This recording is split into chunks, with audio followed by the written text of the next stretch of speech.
The way Monaghan were caught by a Kerry sucker punch 2 weeks ago would have been enough to floor another team. David Clifford's late equalising goal in Clones earned the Kingdom a draw and left Malachy O'Rourke's men facing a must-win game against Galway.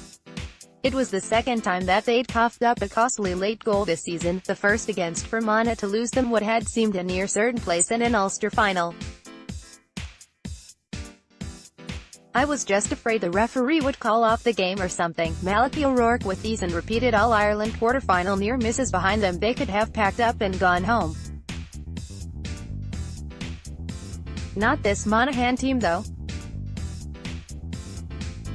They came out and drove into the tribesmen at Salt Hill, hammering out a double scores win against an outfit that had only lost one competitive game all season, and earned a first All-Ireland semi-final appearance in 30 years. Free-scoring goalkeeper Rory Beggan didn't get too hung up on the Kerry result, even though the internet never forgets and wouldn't allow him to put Clifford's amazing strike out of his head. He joked, "I tried to forget about that on the Monday after the game, but it kept popping up on the phone, I kept seeing it. Listen, we played Kerry off the park for 74 minutes and we got hit with a sucker punch at the end for the second time this season. There's amazing character in this group that we're able to bounce back and get this result playing very well again." Monaghan fans on the pitch after the final whistle. Midfielder Darren Hughes, speaking to RTE Sport, was feeling the exact same way. "The initial reaction after the final whistle in the Kerry game was one of frustration, but we got in and got settled," he said.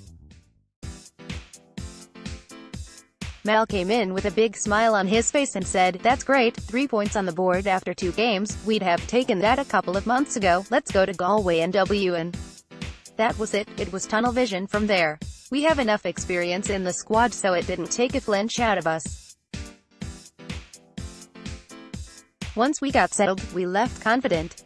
We knew it was win or bust, we had to go full tilt against Galway. We had it all to lose." Winning at Pearse Stadium now means that Monaghan top Group 1 of the All-Ireland quarter-finals, earning them an extra day's rest and the bonus of avoiding 4 in a row chasing Dublin in the last 4. Monaghan keeper Rory Beggan, they face an Ulster derby in the next round, at Croke Park on Sunday the 12th of August, taking on the winner of Sunday's Donegal-Tyrone clash in Ballybofey to see who finishes second in Group 2 behind the Dubs. As Hughes noted, is an Ulster final to get to an All-Ireland final. Monaghan manager Malachy O'Rourke confirmed that he had his ticket for Ballybofey booked already and he would spend his Sunday afternoon running the rule over his team's next opponents. There was quiet satisfaction from O'Rourke in a job well done, though under the new format there are only days, rather than weeks before the next game, so there isn't much time to savor the feeling.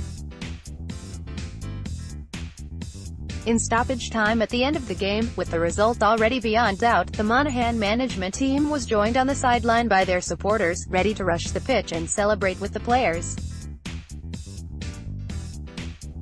Referee Conor Lane played nearly 8 minutes extra and the only tension was when he'd blow the final whistle, with many fans sneaking onto the pitch early. O'Rourke said, "I was just afraid the referee would call off the game or something."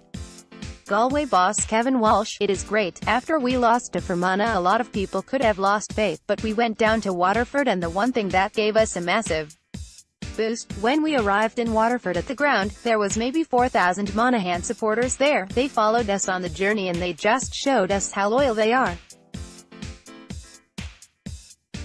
The boys need them as every team needs them and just delighted to give them another day after this as well." For Galway, the gloss of making an All-Ireland semi-final with a game to spare is dulled and now they face Dublin next Saturday at GAA headquarters with a whole load of new questions to answer.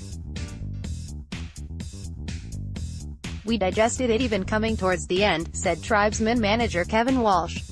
"By half-time, we would be unhappy with intensity levels in the first half. A lot of poor turnovers up in the scoring area where a little bit more patience or more go-forward ball would be required. The hungrier team on the day. It's great to qualify after 2 games, but sometimes that can come into it. You hope that doesn't happen. But the likes of Dublin have 10 years in Division 1, Monaghan have 6 or 7 years up there. We have continuously said that these are the matches that we need to become a serious team, an experienced team. You have to deal with those situations.